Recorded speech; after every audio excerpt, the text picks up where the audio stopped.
You must be seeing that we were all the time connecting the gadgets, so that when all things are connected right, then everything is working all right. So today we are going to study on love, the connector to God. And when we miss that love connection, everything in the kingdom of God stops working for us.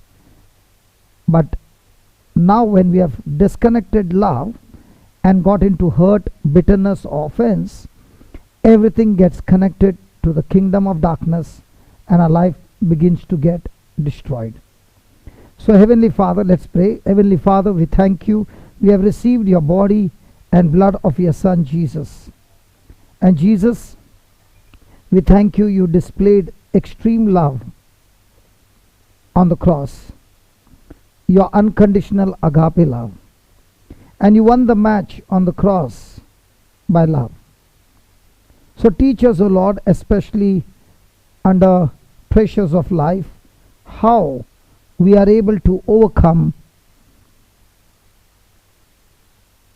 the opposition, the persecution, the abuse, the unjust treatment that we go through in our everyday life, that we are able to overcome it with love. We thank you, we praise you as you take us through this journey, O Lord. Teach us the power of love and how love is able to change our character.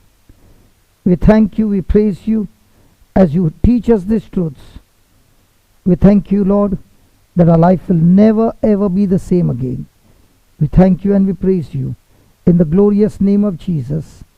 Amen. Amen. Praise God. Now, when God gave us a commandment, when Jesus gave us a commandment of love, the love that he is talking about is very different from the love that we are thinking. We all have said to one another, at least in your lifetime, you would have said to somebody, I love you. Yes?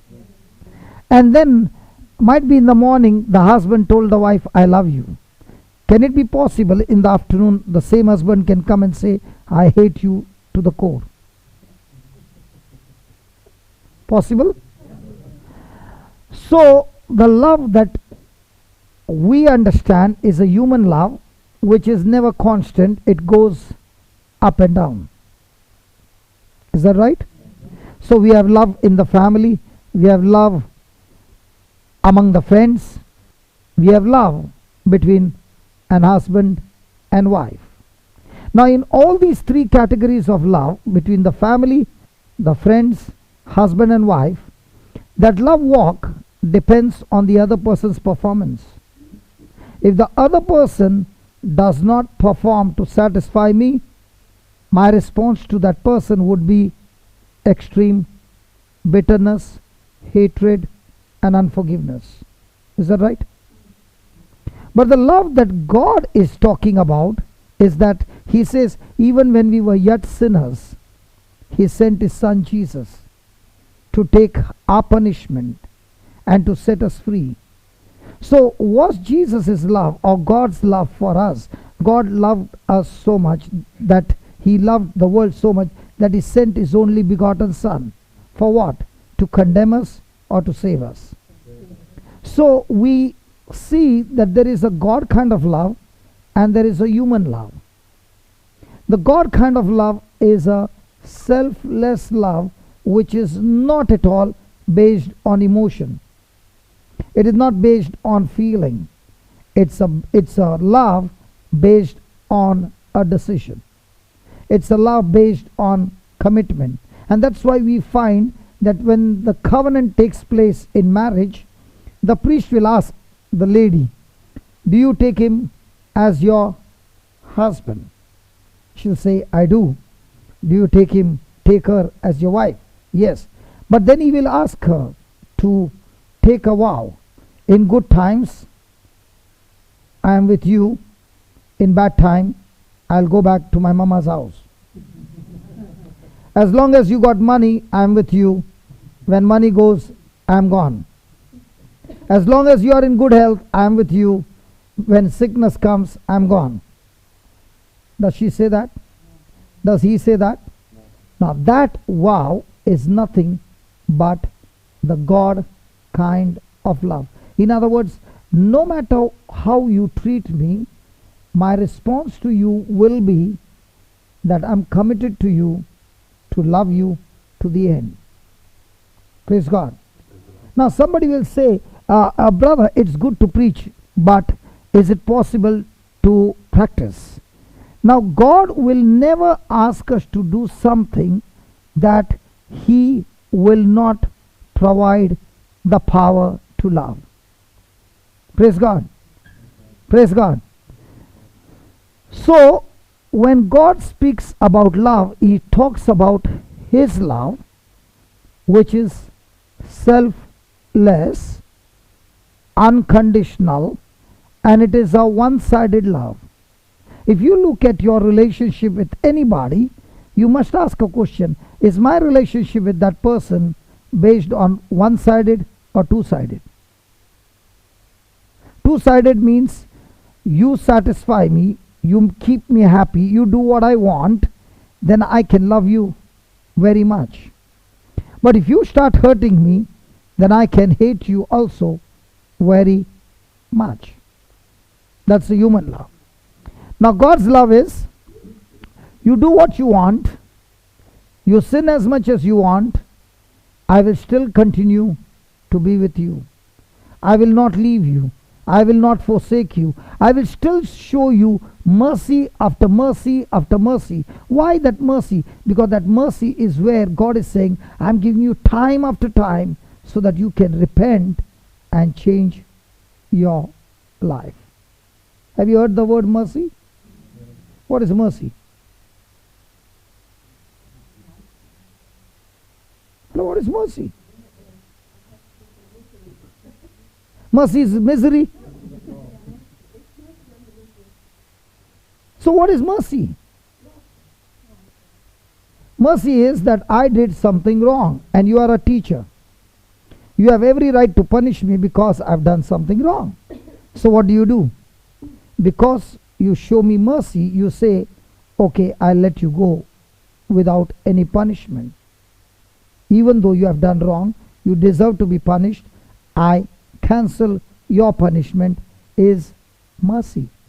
And why does God show mercy? So that through mercy, He gives us time to renew our mind, reconcile, and come back to Him. And that's why God's mercy is new each morning. That's what He says. So where there is love, there is mercy. Where there is love, there is grace. What is grace then? Grace is, I have done something wrong, teacher. You not only forgave me, you even blessed me with a gift and said, I love you so much, even though you don't deserve it.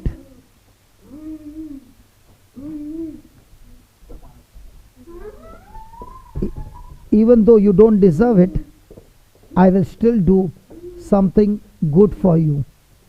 Out of my way is grace. So we every day need what? Mercy and grace. Praise God. So when I say love, God loves me, means He is full of mercy and is full of grace. And this mercy and this grace is not because I deserve it. Even though I don't deserve it, He is still committed. He is still constantly made a decision to be good to me. And that's called as love. Hallelujah. Hallelujah. Give me Romans chapter 5 verse 5.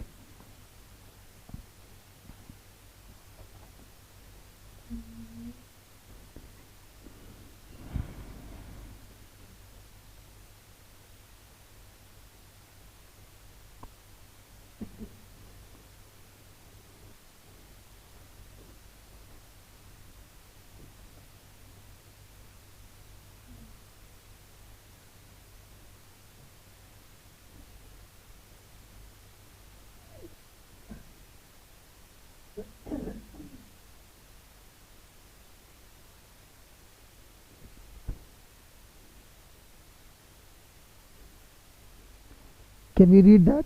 Am I in the frame? Okay. Can you read that, please? And hope. Okay, can you take from verse 1, if you don't mind?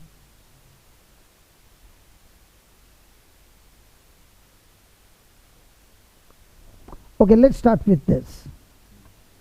Since we are justified by now what is justified?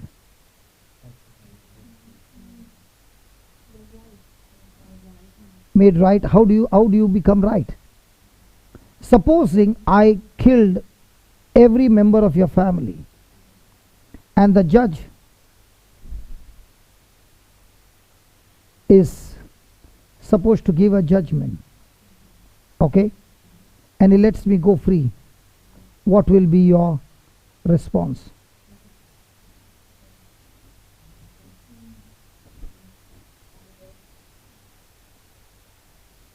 What will be your response? So how can God set me free when I've done the crime?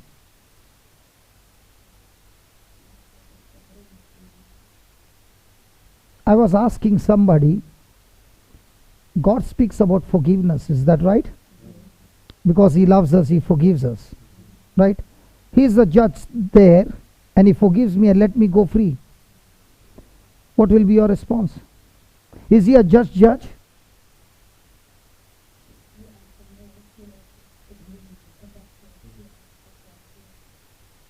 Is He a just judge? If He lets me go? Tomorrow the newspaper will be flashing His name.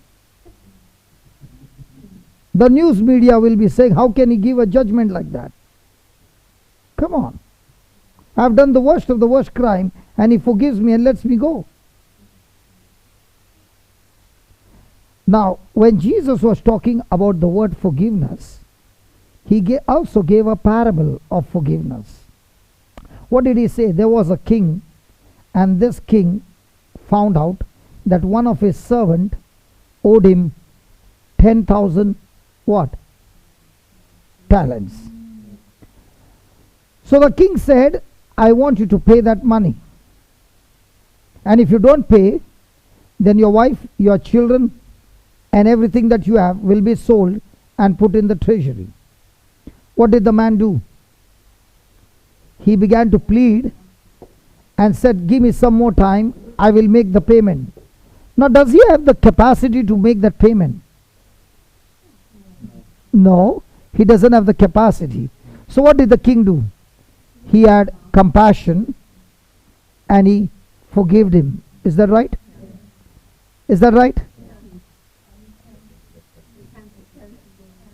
What if he had to say, I forgive you, but you have to pay the debts? Is that called forgiveness?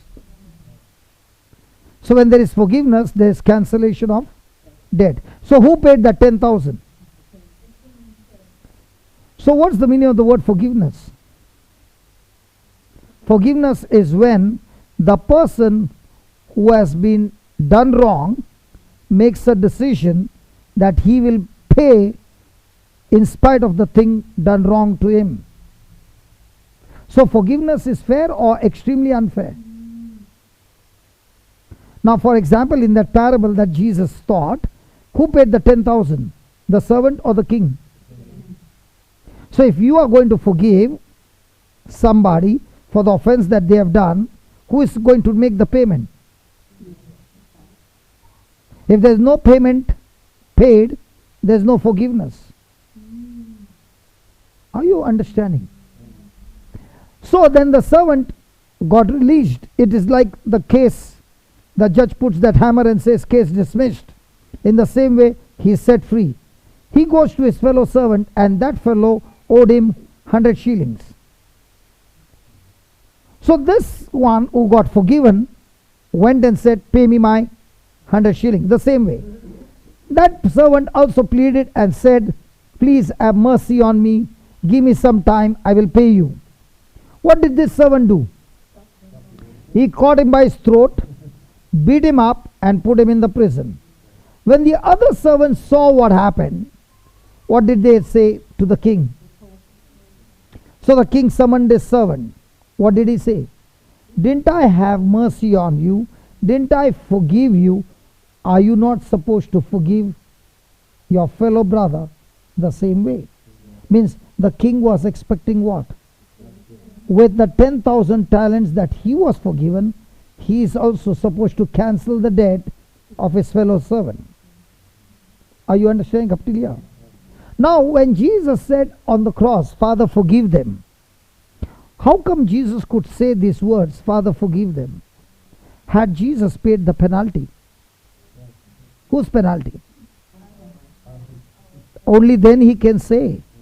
If he has not paid the penalty, he cannot say, Father, forgive them.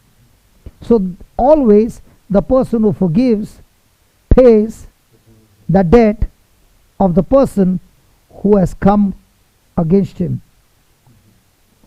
Is that clear now? So there is always going to be a transaction of debt cancellation. Praise God. Now, when God says, since we are justified, means we are in the court. Have we committed the crime of rebelling against God? Nobody? Yes. So legally, are we supposed to be justified or are we supposed to be punished?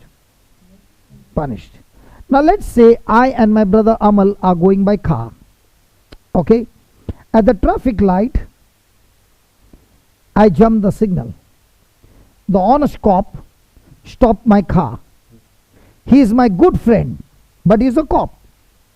So he tells me, listen my friend, you just broke the law and you are supposed to be punished with 500 euros. I say, I don't have the money. Please have mercy on me. He says, nothing doing. I'll have to put you in the prison for 6 months. Okay? Now, brother Amal, who is sitting next to me, he is listening to all this and he opens his wallet and pays the penalty. Now, who did the crime? Who paid the penalty? Will he accept that? Because it has been paid. Now, will he give me the receipt? Come on, will he give me the receipt? So he gives me the receipt. Praise God. And there is this cop, another cop on the next light. Next red light. And she has got on her mobile that such a such number vehicle has jumped the red light. Okay? The same vehicle. So she stops me and says, pay the fine. Now can she make me pay the fine for the crime that has already been paid? So what do I need to show? So looking at the receipt, can she punish me now? In the same way, when Jesus has paid the price for every sin that we committed, he gave us a receipt. And when we show that receipt, that's when we are justified. Means what? Your case has been tried. And because the penalty has been paid by a substitute in your place, the judge puts the hammer down and says, your case has been tried and found not guilty. Means justified means as if you have never sinned in your life. Now this justification is by my works or by the faith in the works of Jesus. So how does a person get mercy? Looking at when I'm focused on my works or on the works of Jesus on the cross? Are you understanding? So now he's saying, instead of you being given a death sentence for all eternity, the judge justifies you, sets you free by faith, and therefore we have what? We have what?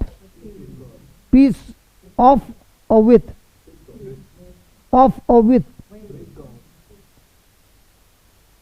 why have we now peace with God? Is God a just God? Yes. Does he love sin? But does he love sinner? So when we are in sin, can he have that relationship with us? No. There's a barrier that stops us from a relationship. We are his enemies. But when we are justified by faith through Jesus, that barrier is destroyed and our relationship with God is restored again. Praise God. Now this justification, let me go a little more deeper, okay? Give me Revelation chapter 12 verse 10.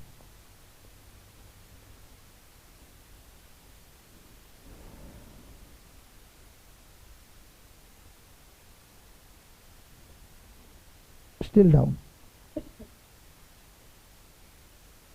Last box. Yeah. Get it here. Yeah. Good. Even if you can't see by faith. 12. 10. There. We got it by faith. Hallelujah. Isn't that wonderful? Okay. Let us read it together, please.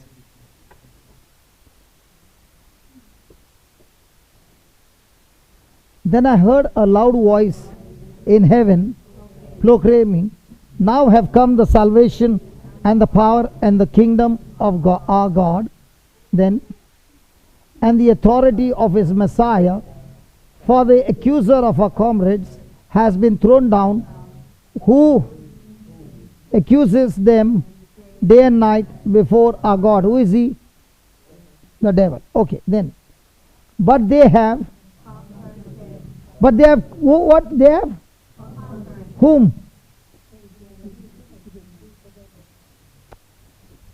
Did he say Jesus has conquered or they have conquered? So who is that they who are being accused by the devil before God day and night? Who are they? Us. So we have conquered whom? The devil. How? By the blood of the Lamb. Now, let's pause. We are in the court in heaven. And there the accuser is there who is accusing us that we have done all these wrong things. Right? Who is our advocate? Who is our advocate? Who is our lawyer? The Bible says 1 John chapter 2 that Jesus is our advocate. Jesus is our lawyer. Okay?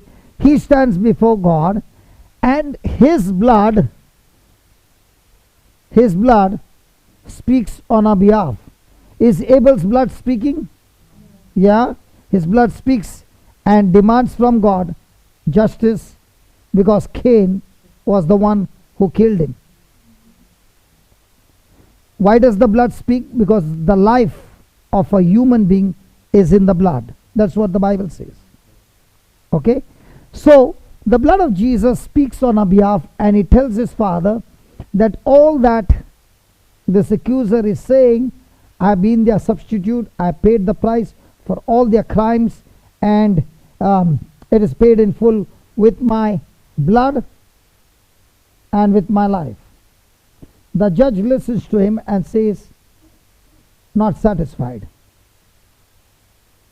Can you believe the judge saying to Jesus, not satisfied, even though you sacrificed, you shed your blood, I am not satisfied? Because the Bible says, in the court of heaven, there has to be two witnesses. Jesus is the first witness. And God says, I want one more witness. And what's the second witness? But they have conquered him by the blood of the Lamb. So what's your testimony? What's your testimony? Is your testimony all about what you are doing, or is your testimony all about what Jesus did for you? So if I look at what I've done in the past, can I stand here and proclaim the word? But if I begin to understand what Jesus has done for me and open my mouth and now speak on his finished work, can I exercise my faith? That's why the Bible says those who are in Christ Jesus, there is now no more condemnation. Why? Because my witnessing or my testimony now is not what I did. My testimony is all about what Jesus did for me, and on that testimony I am walking daily with Jesus by faith.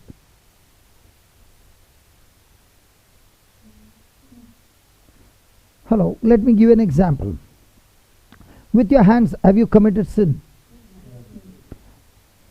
Now, is the Bible saying because of sin there is going to be condemnation, there is going to be damnation? Yes. But now Jesus says, all those who believe in me, in my name, when they lay hands on the sick, they shall recover. Is that right? Now, when you look at what you have done in the past, can you lay hands on the sick? But when you change your testimony, repented, and you are in Christ Jesus, and you are in fellowship with him, and now you are looking at Jesus' finished work, and now you are saying, in the name of Jesus, when I lay hands on the sick, Lord, you said they shall recover. So when you lay hands on the sick, will they recover? Last evening we saw a beautiful miracle. This lady had met with an accident 47 years back, and on 47 years she was on a wheelchair. And she came and she was listening to the word of God. She changed her thinking on the gospel that was preached. And I did not pray. Another lady of 62, thanks be to my brother, he would send her the videos from the YouTube. This 62-year-old lady began to listen to the word day and night on the video, and she told her family, I am going to that place. How many kilometers from a place? 104. What's the name? Castletown Bear. Bear?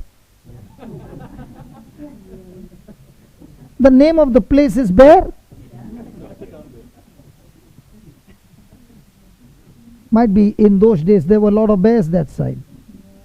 Might be, you never know. Okay, Castletown Bear, and she comes to this place, and before coming she has told her family, I am going there and I am coming back healed, because she had a defect by birth 62 years back. Her hip had been knotted, her leg was born 2 inches short, and she never experienced loose legs, all the time stiff and with a walking stick. But listening to the word of God, she changed her testimony. All this time she was praying, God, please heal me. Now she changed her testimony. Lord, I thank you for your finished works on the cross. By your wounds I am healed. But then she said, I am 62 and therefore there is wear and tear. She said that. She said that there is wear and tear. And I thought, what is wear and tear? You wear your clothes and then you tear your clothes. So I asked her, do you do that? That you wear, you tear, and then you get new clothes. Have you ever heard wear and tear? Yes. It's all about clothes, right? No. What is it about? Now that's what the world says. But does Jesus say that? How do you know? Where did he say no? If you don't see the document, you don't know the answer. In Psalms 92, he says, the righteous flourish like the tree, like a palm tree, like the trees, like the cedar of Lebanon. And then he says, those who are planted in the house of God, they shall be they shall be like a palm tree. They shall be green all the time, and full of sap, and they shall bear fruit in old age. Is it there? Oh, you have already put. In old age,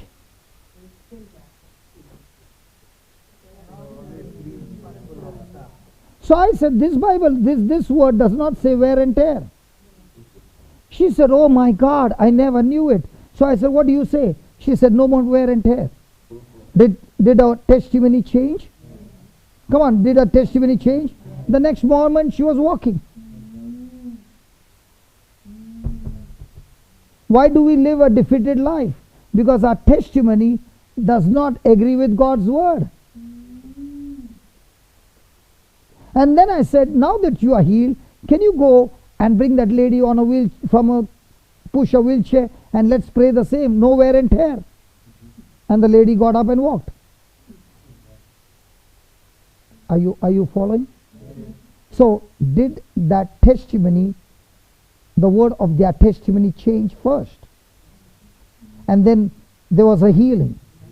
Okay, let me put it this way. Did Paul murder one person when he was Saul? There are no numbers recorded.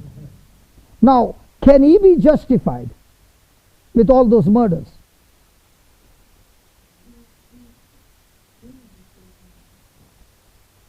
He should be behind bars. So what did Jesus do on his way to Damascus? Plucked out his eyes? Made him blind? Come on. Did he show punishment or mercy? And those 3 days, what was Paul praying? Lord, please heal me. Lord, please heal me. Lord, please heal me. Is that right? No, he never prayed for healing. He was only praying, God, what is my assignment for my life? He did not even pray for the healing. He had only 2 questions from that day on till the last day of his life. 2 questions. Who are you, Lord? And what do you want me to do for you? Even though Jesus revealed to him so many things about himself, but his question never stopped. Blessed are the poor in spirit. He was so much poor in spirit that in spite of all those revelations, he kept saying, Lord, I want to know you more and more. And every day his question was the same. What is your assignment for me? Now the same Paul, just put that again, Romans 5. The same Paul is now saying that he has been justified by what? So he is saying, my works were extremely bad, but I am believing no longer on my works, but I am justified by his works. And because of him, I now have peace with my Father. My relationship with my Father is restored by Jesus through his finished works on the cross. And then he says, through whom we have obtained, we have obtained access. Now what is grace? What is grace? Have you ever heard the word grace? So what is grace? Are you annoyed because I'm asking questions? I'm asking questions because we always use words not understanding the meaning of it. God's gift is mercy as well. So what's the difference?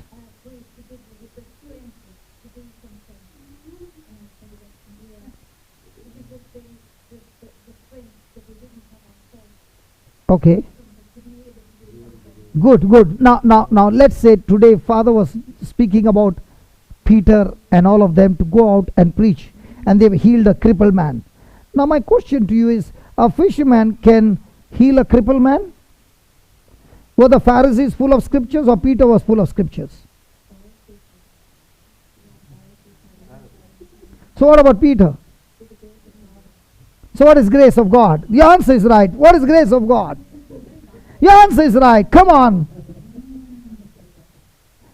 Grace of God is when you are connected to Jesus, the definition of grace is His ability is put on you. God is always willing to use His ability, His power on your behalf, even though you don't deserve it. Was Peter the one who denied Jesus? Come on, does he qualify? He's disqualified. But when he encounters Jesus, now is he believing in the resurrected Jesus? Now is he saying, Jesus, you spoke that you would rise again. I doubted you. I denied you. With my fear, I made my life miserable. But Lord, now I understand that every word that you say is the truth. From now on, I'm not interested in any physical evidence. Your word is my evidence. Is that right? Now, is Peter changed? So now when he said to that crippled man, did he speak with his strength or with Jesus' word that he promised him? Was there any evidence before saying? No. But did he say? So grace is when a person agrees to God's word, whatever he has promised is God's grace. But when I respond in agreement, it becomes my faith. So where grace and faith, they come and meet together in agreement, there's always power manifested of God. Are you following? So do you have grace, or is God going to give you grace?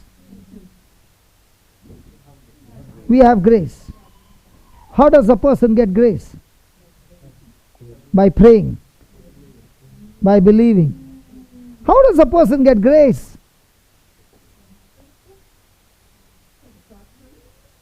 Okay, let's see what the Bible says. How many of you say what the Bible says is the best answer? No, I'm first saying how will you get, then we will see how to use it. Okay. 2 Peter 1 verse 2.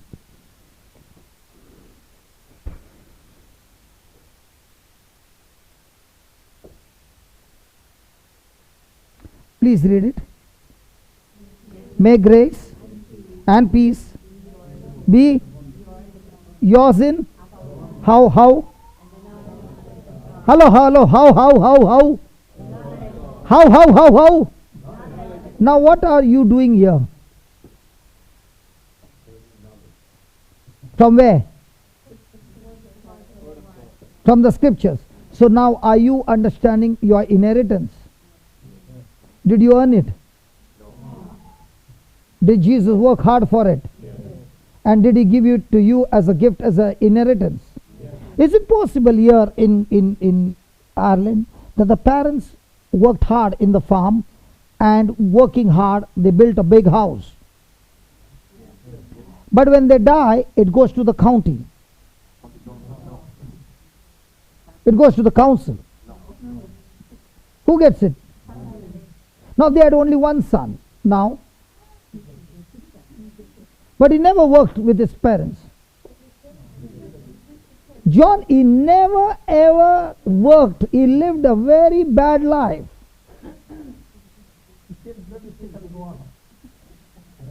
So blood is thicker than. So he gets it. I didn't understand. Blood is. Which scripture is that?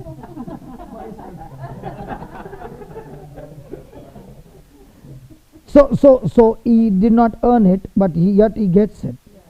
You understand that? So are you in blood relationship with Jesus?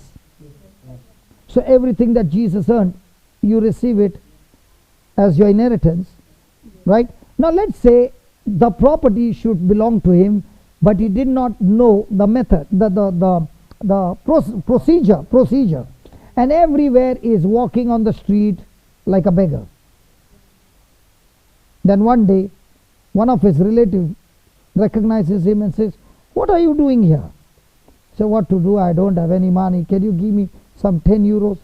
He said, "That whole property is yours. How can it be mine? Come, let's go to the council." And he helps him to do the documentation, will the property be transferred? In the same way, this morning, Jesus is saying, I have sweated for it, I have earned for it, and you are supposed to receive it only when you get the documents, only when you have the knowledge. And once you have the knowledge, now what do you have? Grace. Is it your talent? No. Is it your power? Is it your earning? Absolutely not. It is God. So if you heal, God used your hand to heal somebody, was it you or His grace healed? What did you do? You only were an instrument. Are you following? So grace and peace be yours in the knowledge, in abundance or multiplication, in the knowledge of God and of Jesus our Lord. Now if you have never opened the Bible, will you keep saying, God give me grace? It looks like God is the one who is like a ration. Do you have ration shop here? No. What is that? Something like that? No. They understand a ration shop? Like in the refugee camps, the foods are rationed. They understand. They understand. Thank you. So there the food is limited, so each one gets their limited share. Is God like that? When you say, God give me grace, that means if you don't ask Him, He will never give you.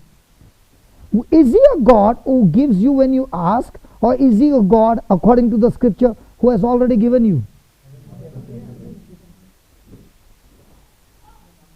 Now if you are saying, I don't know whether He has given it or not, look at the next one.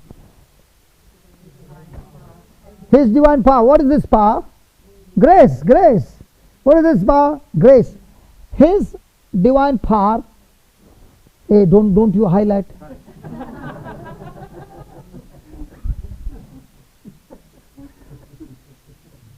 His divine power has or will. All this time, what are you believing? So is your testimony and God's testimony the same? So if it's not the same, what will the judge say? Not satisfied. Because the second witness spoke opposite to the first witness, Jesus, who is your advocate. Now let's say I'm in the court and I've been accused for murder. Here's my lawyer, and this is the opposition lawyer. And he's saying, my lord, he should be given severe punishment. And my lawyer is saying, no. And the fight is going on. You're the judge. And you ask me, what do you say? I say, I committed that murder. Now, can my lawyer fight for me? No. The case is over. Right? In the same way, before we open our mouth, we must be extremely careful whether I'm speaking in agreement with what Jesus did, or am I speaking in agreement to what my emotions are saying. And when you speak what Jesus did, it's called as faith. When you are speaking what your emotions are speaking, it's called as fear and worry. Has anybody ever got worried? So what's your testimony at that time? The Word of God, opposite to the Word of God. So a person who has been in worry, in his real life, does he get victory? Why not? Because grace has stopped working for him. Because he got disqualified. Grace can work when you agree with God.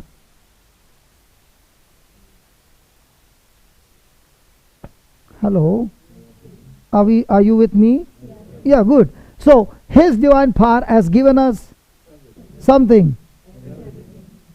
So is He going to give, or is He has given you? So what are you saying to God?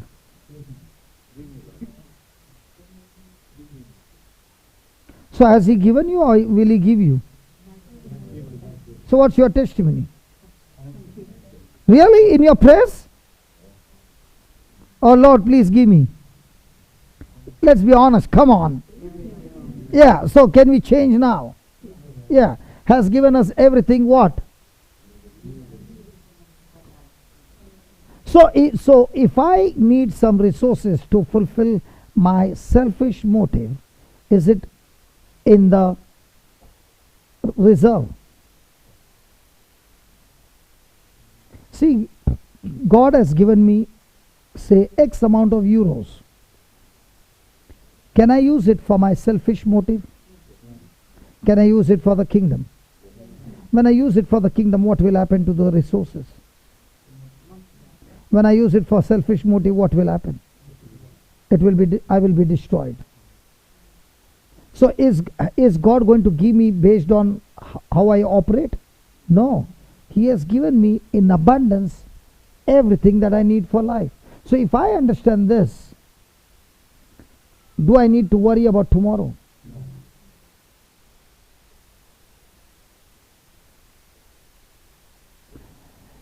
How now is He given us? Through the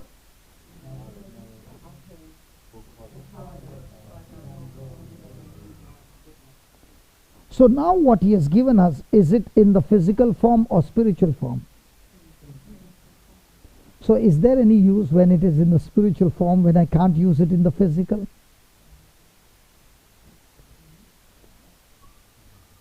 So how do I bring those things from the spiritual to the physical?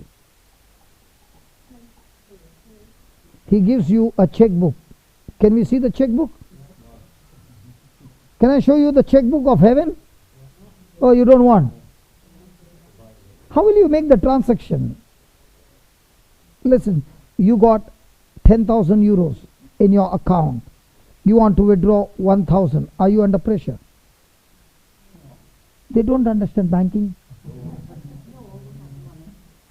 So if you got 10,000 in as a deposit and you want to withdraw 1,000, are you under pressure? Because you got in abundance, right? In the same way, He is saying how to make the transaction. Thus He has given us. Come on, read it.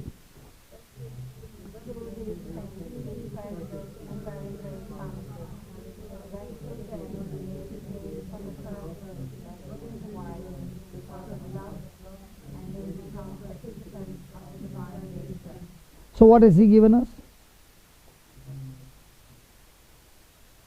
What has He given us? His exceeding great and precious promises. So what's your checkbook? And why do you use these promises?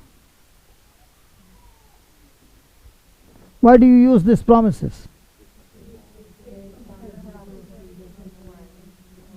So do we use the promises to get blessed, or do we use the promises to get out of our weaknesses? That's where we go wrong. Because we want to use the promises to get blessed. But the Lord says, use the promises to get out of the corruption. So the more and more you focus the Word of God to get rid of my weaknesses, to get rid of my sin, to get rid of anything that is in my mind corrupted, I use those promises to renew my mind. The first thing that will happen is I will become of His. So when the divine nature is more and more manifested in me, corruption by default will run away from me. So to get this, He has given me His grace. And what is His grace? His promises. So what's my job every day? To get His promises renewed in my mind, speak it out, believe it, act on it. My whole life is changed. So what about the person who has never opened the book? Now, are there any Christians here? I'm asking you. Do you have hands? Are you sure? So how many of you, according to the scripture, that Jesus said, all those who believe in me, these signs will follow them, that when they lay hands on the sick, they shall recover. So how many of us believe that scripture and say to Jesus, Lord, I thank you for this grace that you have given me. From now on, I will search for people who are sick, go and lay hands according to your scripture, So, have you got the grace? Have you got the promise? Have you executed it? So, has that grace gone wasted? Has that inheritance gone wasted? What about Paul? Give me 1 Corinthians 15:10.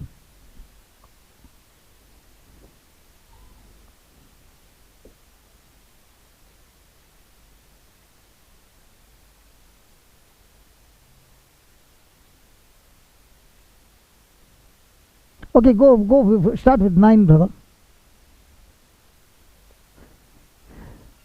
Can we read that? Paul is saying this, for I am... Okay, just go ahead. Okay. No, it will take a long time. Come back. To explain that, I will go somewhere else. Come back. Let's start with 8. Last of all,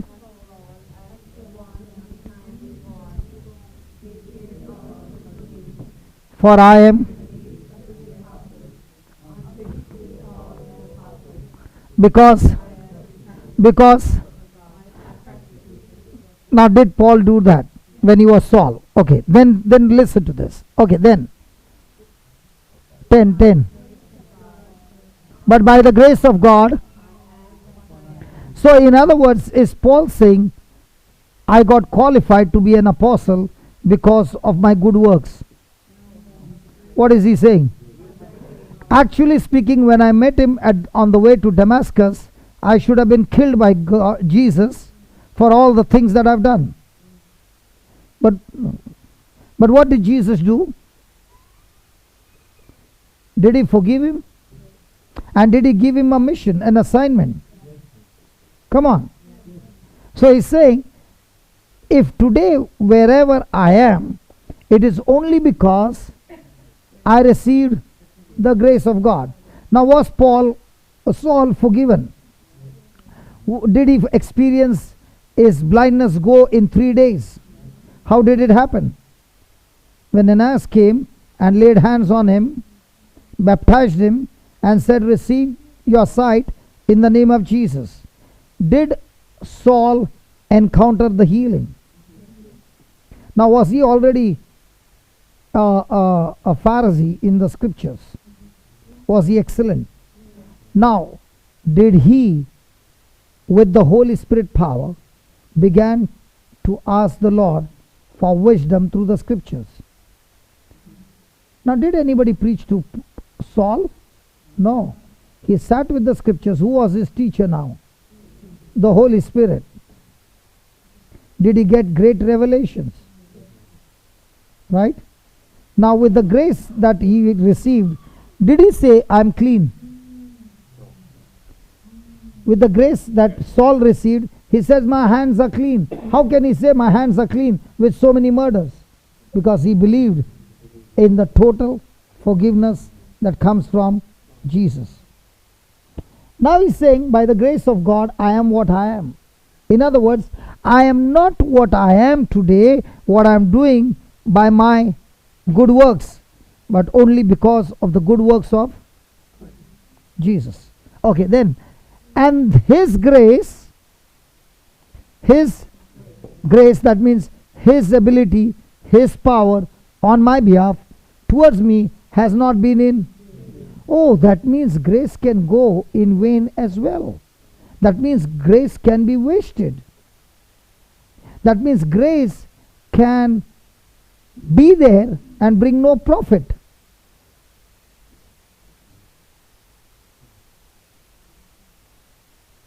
So it has not gone in vain.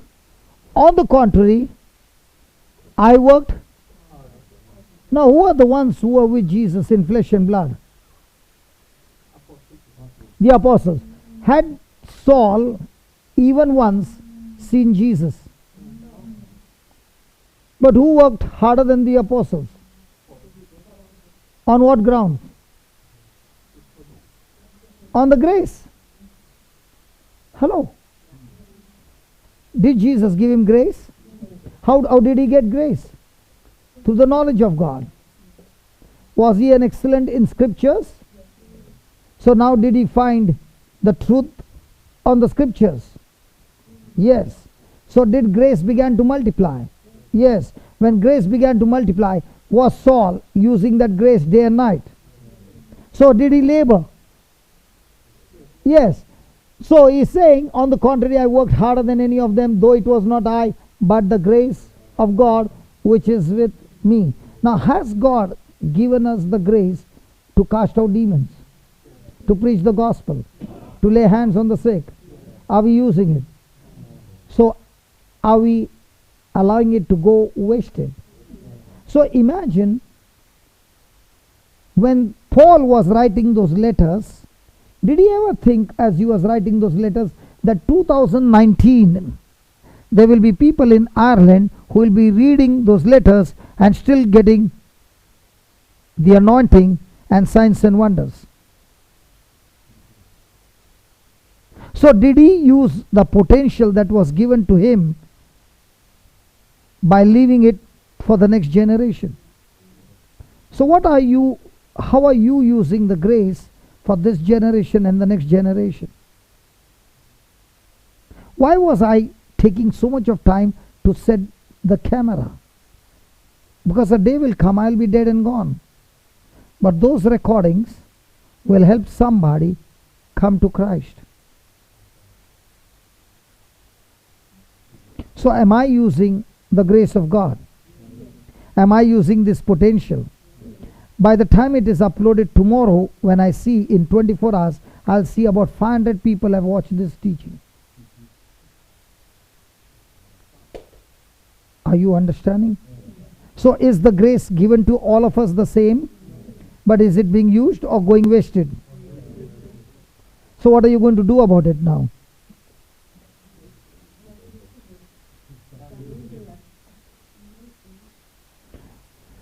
We were in the car and there was this lady who was talking to us on the phone. For the first time I went to Brisbane and in Australia, and I met those people over there, and I began to share the word of God. There was this husband who was suffering from vertigo and he got healed. The wife was so excited. She came the next day and she said, I've got arthritis for the last 6 years.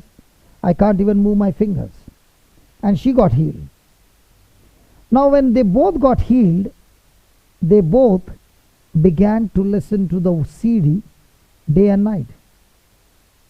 Before going to sleep, they have made a decision that we will listen to one topic and go to sleep.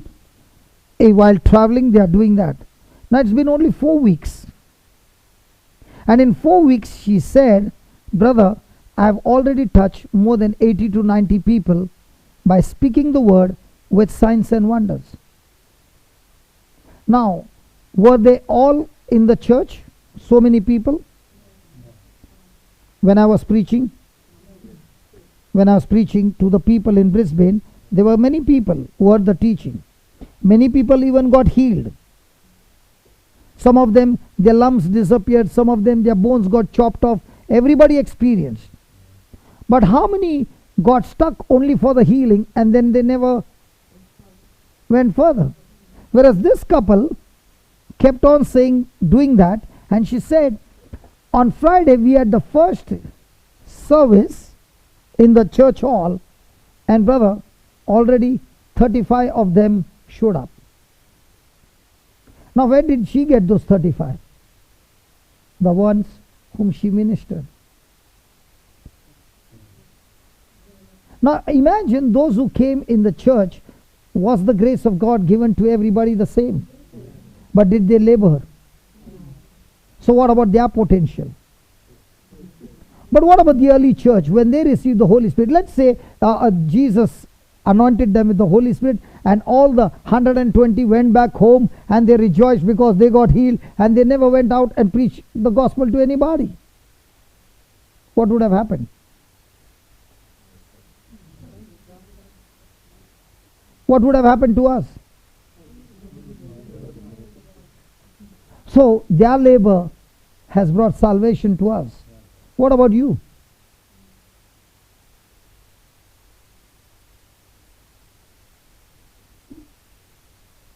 So are we going to die with grace wasted? Do you know every time a Christian is lowered in the grave, a question should be asked: how many millions of souls future has gone wasted when this person is lowered in that grave? If somebody has to ask me, hey brother, how many people have you touched till today? I can say in millions. How can you do that? Because I labor to use His grace day and night. It's free. Hello, it's free. He paid the price for it. So what's my job every day? Now, did Jesus say, seek you first my kingdom and my righteousness, then everything else will be added unto you? So what are we seeking every day? Really? Which kingdom? Heavenly kingdom or this kingdom? I sometimes find surprising when a person is working for this kingdom, they'll get up in the morning at 6 o'clock, be over there, work for 8 hours, and then come back without taking a holiday. But on a Sunday, when it is supposed to work for the kingdom, today is holiday. Hello? And who died for you, the world kingdom or Jesus? And for which kingdom are you working? Now, did He say, when you seek His kingdom and His righteousness, everything will be added? Does that include euros?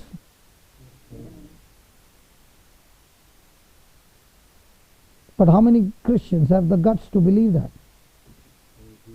What about the early church? Did they believe that? Yes. Did they live by that? Yes. Did the gospel spread? Yes. Your people were the ones who came to my country and changed us. Hello, come on, missionaries. You got the blood of the missionaries. Come on. Your ancestors were missionaries. It's time to wake up.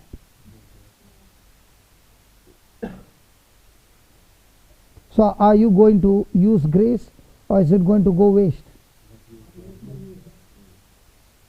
Now when you lay hands, is Jesus saying, what's your job? Believe. Believe in what? Your strength or what He did for you? So when you believe in what He did for you, will grace be extremely active? But if you are believing in what you did, will it be active? For example, you are kneeling down and praying for 3 hours and saying, God, give me power, give me power, give me power, Lord. Hallelujah, hallelujah, hallelujah. Give me more power, more power, more power. In Jesus' name, more power, more power, more power. Now you prayed for 3 hours. Now what are you believing? I prayed for 3 hours. That's why there should be more power. You know what God said? Disqualified. Because now your faith is on what you did. And that's why it's frustration. I prayed, I fasted, I did this, and no power. Even the headache did not go. But now the same person begins to understand that this grace is active by faith.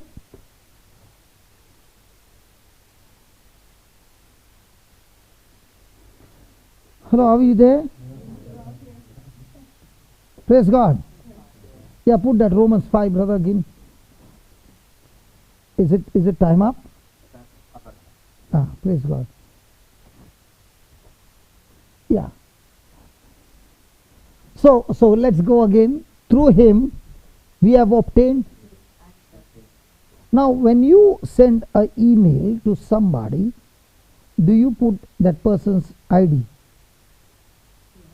Email ID. Now where did you get it? The person gave it to you. Now does the person give you the password as well? Why not?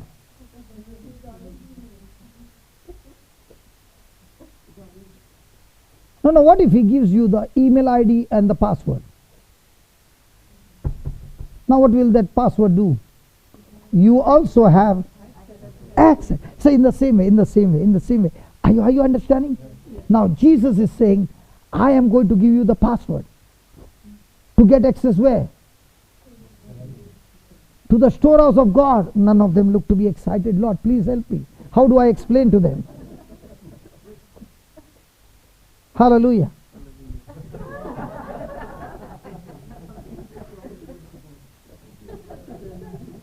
Now, was there something different come up there? Hallelujah. In our life also, the devil does many things to say that what you are studying will not work. Why did it come? Did it come by fluke? I can show you again. Just disconnect that wire.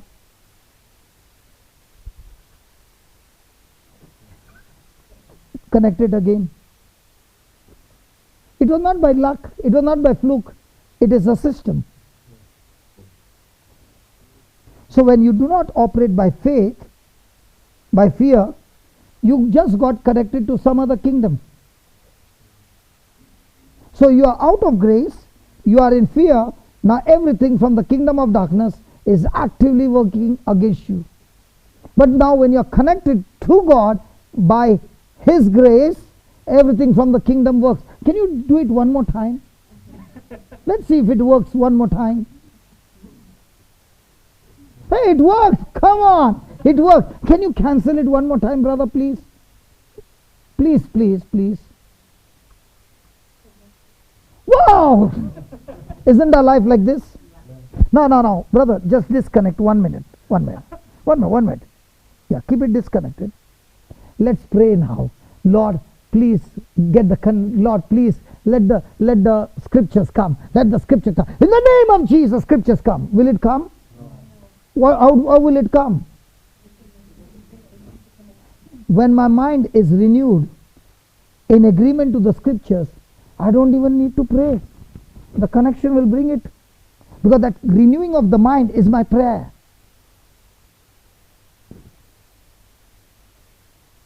Has it come? Are you sure? Praise God. Thank you, Vijay, for explaining to us. Wasn't that better explanation than all that I preached? Hello. So ask your neighbor, are you connected to scriptures or are you connected to your problems? Why are you not asking? John, ask your neighbor, are you connected to the scriptures or to your problem? What is your friend saying? Okay, show. How is the problem? Show. If you are connected to the problem, what's your life? No input detected. Now, all your life, will you be in pain? So, can you keep on praying? He said that prayer will not work unless you renew your mind. Prayer does not make faith work. Faith makes prayer work. Because you are praying with worry, it won't work. But with faith, when you pray, it always works. None of them look to be happy, Lord. You know why we are not happy? Because all our life we are saying, God, I surrender everything to you. Now you do it. And He says, that's not my job. That's your job.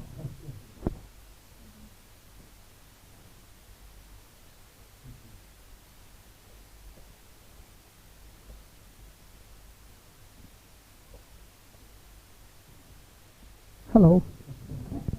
Good morning. Hallelujah. Thank you, Jesus. You ask, okay, let me put it this way. Is there anybody here who knows cycling? They don't have cycles here? So how many of you know cycling? Wow. What about you? So, did you try when you were small? Lift your hands, all those who know cycling. Who know cycling? My God, everybody knows. Lord, let there be one who doesn't know. Only you? Okay. Let's take an example. When you sat on the cycle, did you fall? Yes. Did you bleed? Yes. Was it painful? Yes. Did you say, I'm not going to sit on it again? Yes. But there are people, when they got the first fall, they never sat on the cycle again. Did that fear keep them in that bondage all their life? But what about you? You sat on it, you learned it, then with one hand you began to cycle, then leaving both your hands you began to cycle, then you made somebody sit behind you and made. Now why you could not do it in the beginning? Because you had not learned. So the scriptures is supposed to be learned how to balance and use the scriptures every day, and once you master it, the scriptures keep you victorious every day of your life.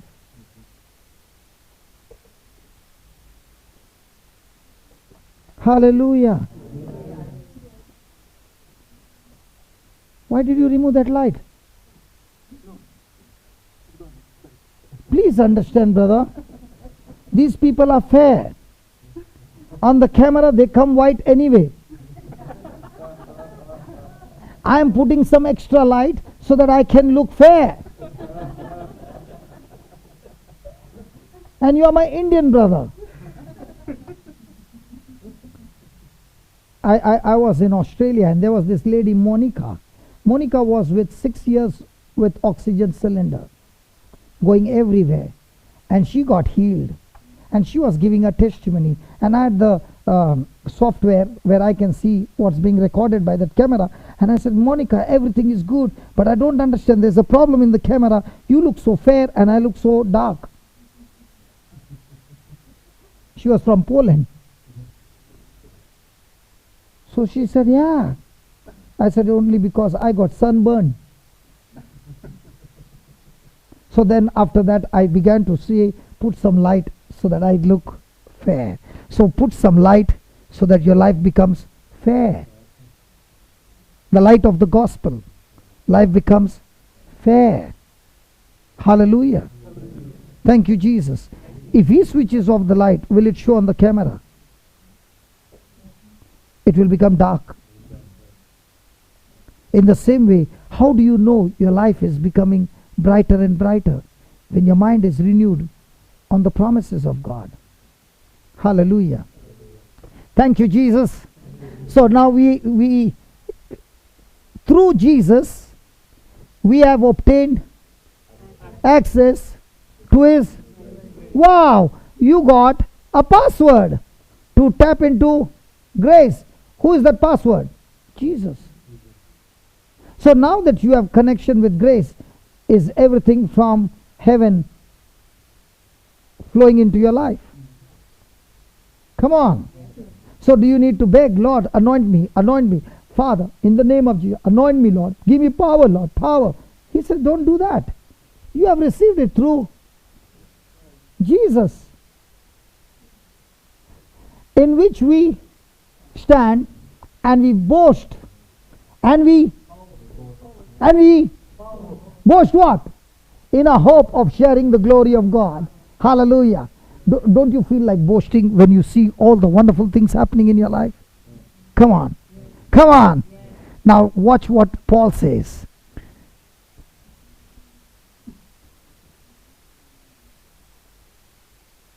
Oh, yeah. And we boast in a hope of sharing the glory of God. Now watch this. Just go up. And not only that, we also boast in a. How many of you boast in your suffering? Paul is saying, I boast in my suffering. Okay. Let me give you an example. You went to the market and picked up 2 steel knives. Both of them identical. One from China, one from Germany. The prices are different, but they are exactly identical. The Chinese blade you used, it got blunt in 3 months. The German blade you used, 7 years are gone and it's still sharp. Don't give the answer. You are from metals. Don't give the answer. Why is the blade from China blunt in 3 months, and the same blade, the same look, it was working for 7 years and not blunt? They both are steel.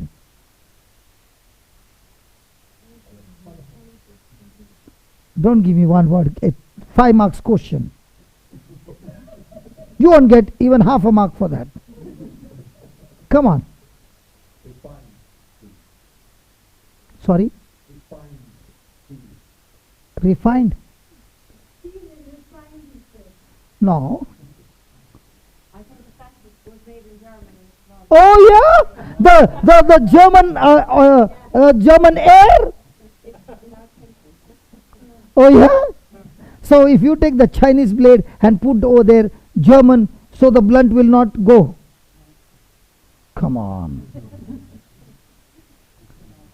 Because say that. Tempered. How do you temper, brother? No. How do you give the steel temper? You make that steel red hot, that the temperature goes so high, and you plunge it into a liquid and bring the temperature instantly from that extreme high to room temperature. That's the time the steel gets tempered. It gets hardened, and once it is hardened, the scratches doesn't affect that steel anymore. So Paul is saying here, I am boasting of my suffering, because in suffering I am getting tempered. My relationship with the Lord is getting hardened. That's why he's saying, I am boasting of my suffering. Why? Humanly speaking, in this suffering, I'm supposed to die. I cannot escape. But I've learned that His grace is always available. So when the months of suffering, instead of allowing my emotions to rule over my life, I begin to allow the Word of God to rule over my life, and that has helped me to get myself tempered. So he says, we also boast in our suffering, knowing that what happens during suffering. Has anybody ever been to gym?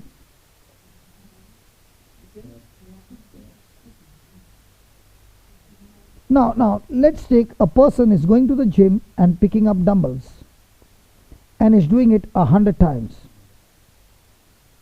Now, will that cause pain in his arms? Now, when the pressure is put on this portion, will it help the person to grow muscles? So muscles are grown when? Under pressure or without pressure? So what is Paul saying? This suffering is helping me to grow my spiritual muscles. So it produces endurance, and endurance produces.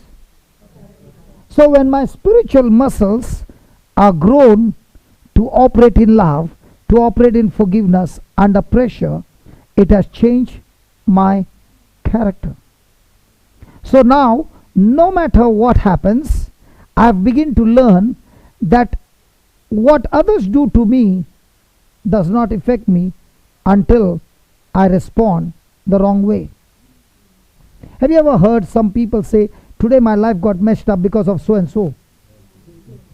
If that was true, Jesus went through extreme negative mess up.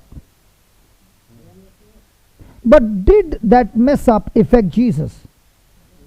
In fact, that mess up actually helped Jesus to rise higher, because he responded God's way and not the human way.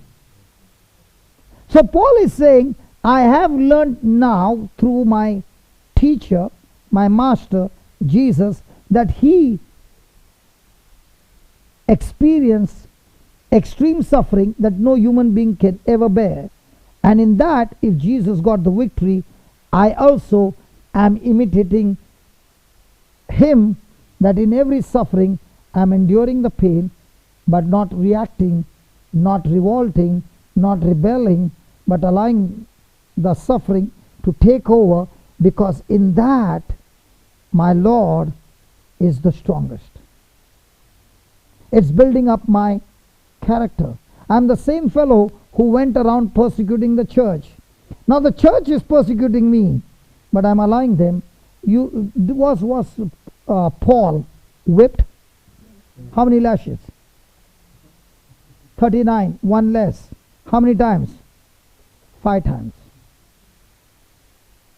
So how many lashes? 195. Was he beaten up? Yes. Was he stoned? Yes. Did they think that he is dead? Yes. When he got up, where does he want to go? To the same city. To do what? Preach the gospel. Did any of those things stop him from doing what God had called him for? Now, did all those hardships help him to grow in a stronger relationship with God, with Jesus? So what is he boasting of? The good things? Okay, let me put it this way. You are in a mall. Mall, there is a mall? Yeah. Mall. Okay, you are in the mall. And a sweet young lady has got a small child. And she says, let's say she tells you, can you just hold my baby? I'll just go to the washroom and come back. Will you help her? Are you sure? Okay. And she gives you an instruction. Please don't leave your hand. Keep the baby holding her. Okay? And the baby is looking at you. You are smiling and everything. And she's gone. And now you're doing, and you left the hand. That baby starts running.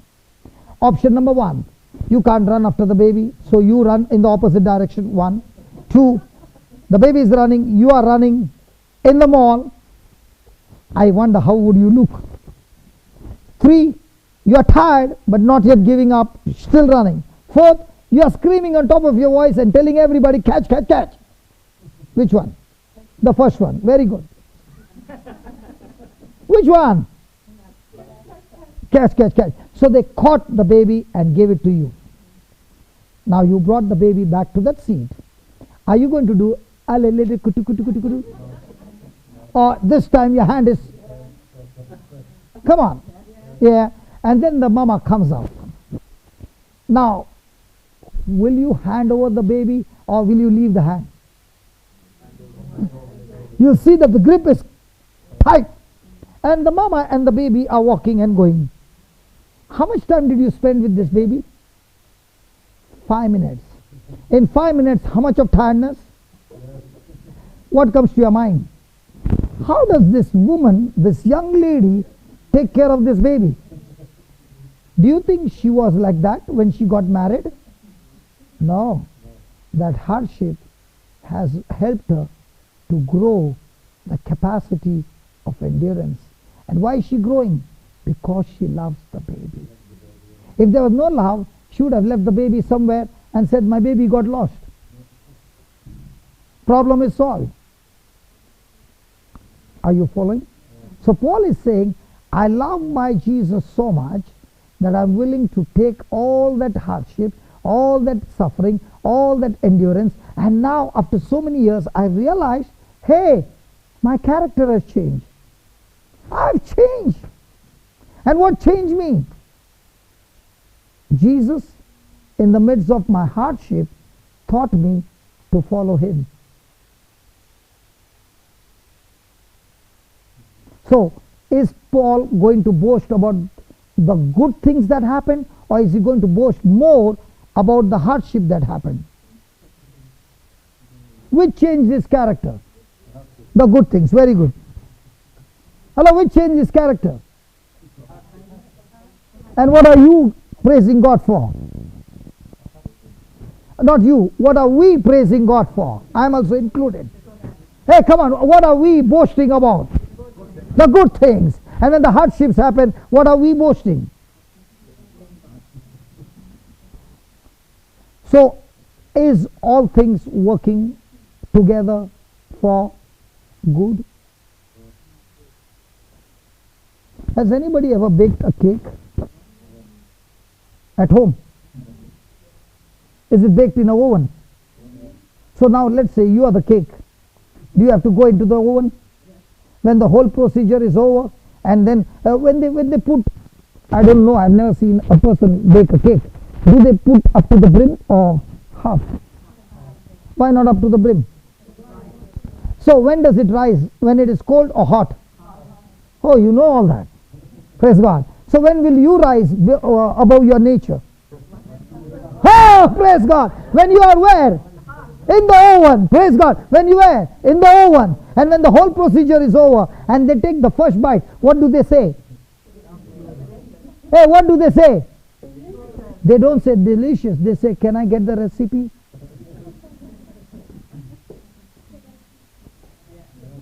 Can I get the recipe? In the same way, Paul is saying to all of us, I want to give you the recipe of my life.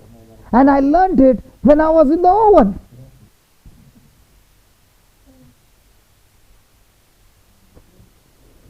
Praise God. Thank you, Jesus. So now when the hardship comes, are we going to be excited that we are going to become more like Jesus?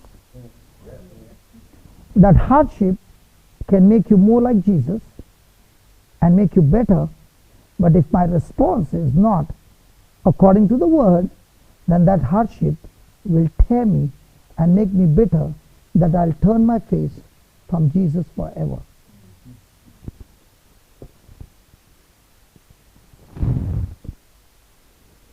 And character produces hope. And what's my hope? And hope does not disappoint us. Why? Why? Come on, brother, please put it up. Why? Which love? God's love. What? He is going to pour us. Hey, He is going to pour. Has been poured into our hearts. So is the love of God already in our heart. Can you feel it? Hello, can you feel it? God's love cannot be felt. It's a decision. It's a commitment. God's love has got nothing to do with feeling or emotion. It's a decision. And is that power called God's love in each one of us? Yes. But are we always given the freedom to choose? So when a person makes a decision to choose to love, even though a person has done wrong, will that person now experience God's love?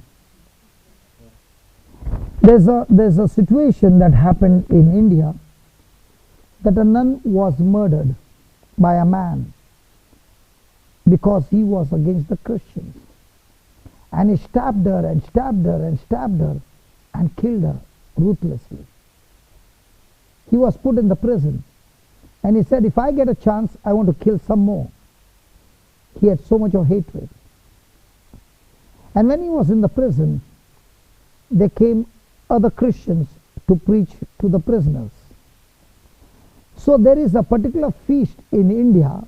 It's called as Raksha Bandhan. Means the sister will tie a thread on the brother's wrist, and the brother takes a vow saying to the sister, I'm willing to give up my life to save you anytime you are in danger. Okay? That's the feast. That's once a year they celebrate that, who are Hindus. So these Christians walked in the prison, and all those who were ladies went on tying the thread to their prisoners, because in that you can only tie the thread to your brother. So normally nobody would want to have any relationship with a prisoner. Okay? So here they were tying those threads, and one nun came to him to tie the thread. He was very annoyed. He did not want to get the thread tied up. This nun came again and again to the prison and began to share the word. And she showed tremendous love for this man. So he asked her, do you know why I'm here? And she said, yes, I know you killed a nun. Then he said, why are you loving me? Because she said, I love you because my Jesus loves me, he loves you, and I love you. So in no time his heart began to melt and he accepted Christ. As their relationship began to grow, one day he came to realize that the nun who is talking to him is a real sister of the nun whom he killed. So he could not understand how can a family member show so much of love to a person like me. And now his relationship began growing more and more with Jesus. His character changed, and the parents of this nun began to go to the governor pleading for his release because this man had changed completely in the prison. On the request of the parents of the nun who was killed, he was released from the prison. Praise God. Hallelujah. Now when he was released, he had an option: go with his life or follow Jesus. So the first thing he did was, he made a decision, I will go and meet the parents of this nun. So he traveled and he reached that village, began to ask for this family, and he reached close to the house. And there was great music going on and celebration going on, and he began to wonder, is there some wedding or something there in the house? But as he went closer to the house, the parents were waiting for him. And he said, what's the occasion? They said, you are the occasion. My son was lost and my son has come back home. We welcome you, our son. From that day on, that same man has become an evangelist preaching the gospel of Christ.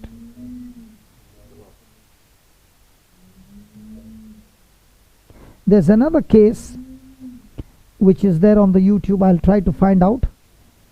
This boy was 10 years old or 12 years old, and there was another boy of 14 years old. They had been for a birthday party, and the 14-year-old boy took out a gun and shot the boy who was 12 years, point blank, and he died. He was the only son of that single mother. And that mother hated this boy who killed her son, that she saw to it that the judge gave him the maximum punishment. And she said, this animal has to be caged, because if you don't cage him, he will kill more. He was put in the prison. Years went by, and this mother began to go to church. All these years she was in pain, in sorrow.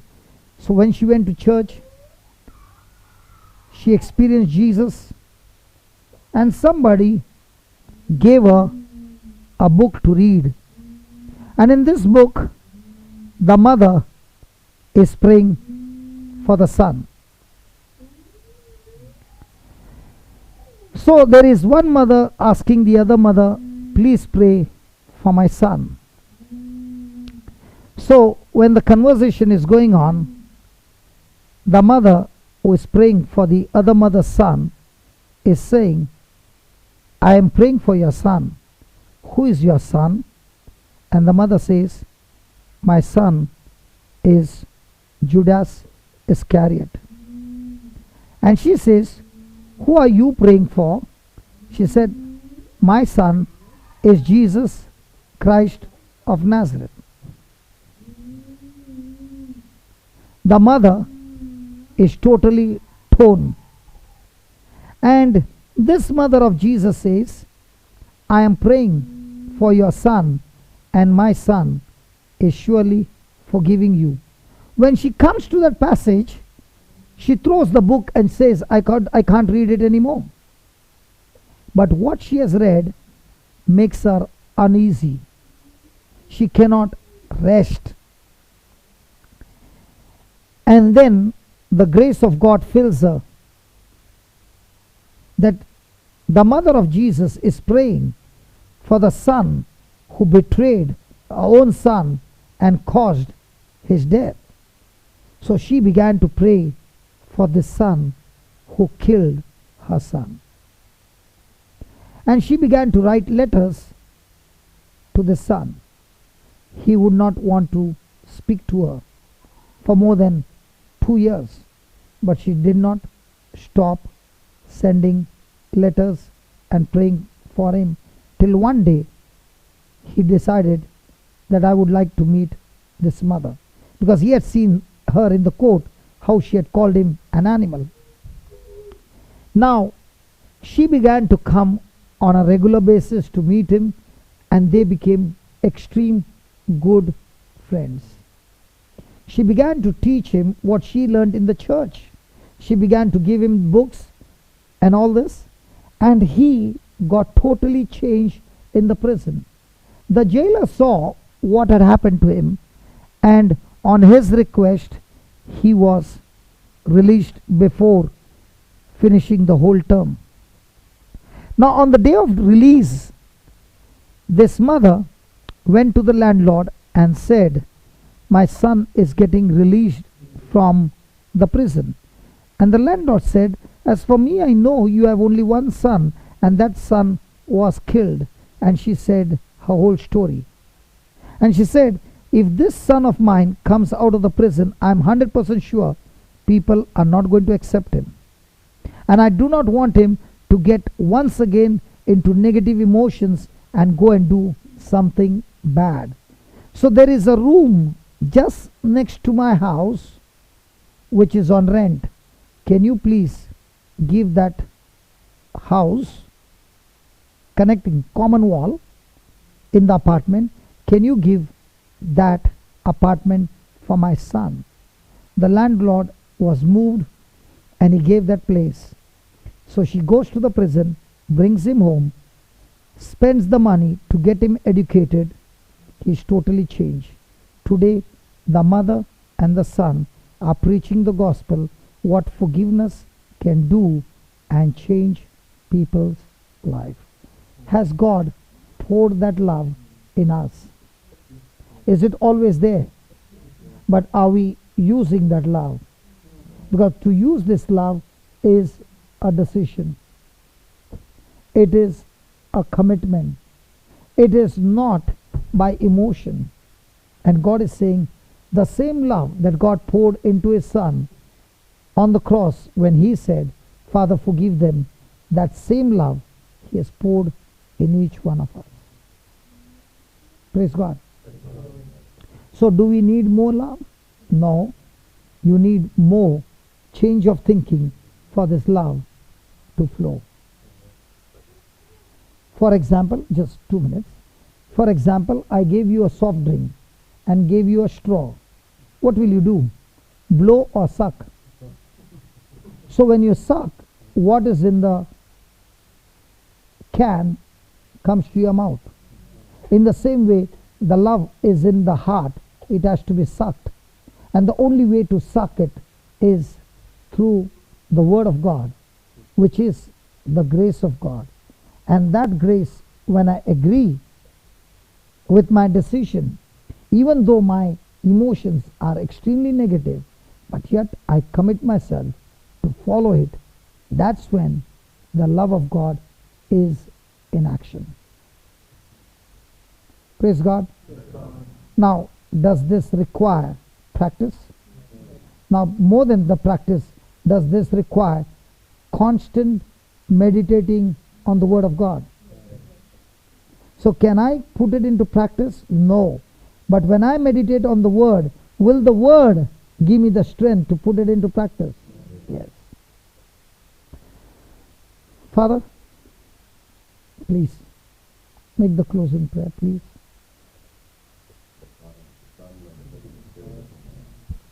The loving God, we thank thank you for your word. We thank you for your teaching. Thank you for Brother Johnson.